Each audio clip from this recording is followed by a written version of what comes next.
জ্ঞানযোগে ভগবান শ্রীকৃষ্ণ অর্জুনকে বলছেন, গত সঙ্গস্য মুক্তস্য জ্ঞানাবস্থিত চেতসা যজ্ঞায়াচরত কর্ম সমগ্রম প্রবিলীয়তে।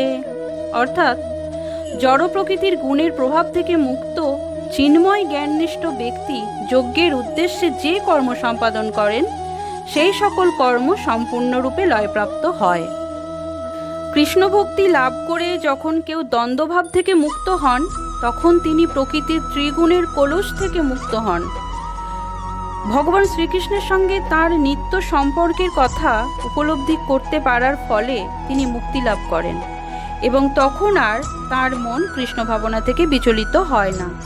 তখন তিনি যা কিছু করেন তা কেবল আদি বিষ্ণু শ্রীকৃষ্ণের জন্যই করেন।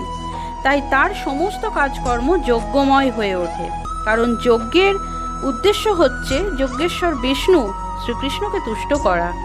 এই ধরনের সমস্ত কাজকর্মই তখন অপ্রাকৃত স্তরে প্রবিষ্ট হয়, তাই তাকে আর কর্মফলজনিত ক্লেশ ভোগ করতে হয় না। হরে কৃষ্ণ, রাধে রাধে।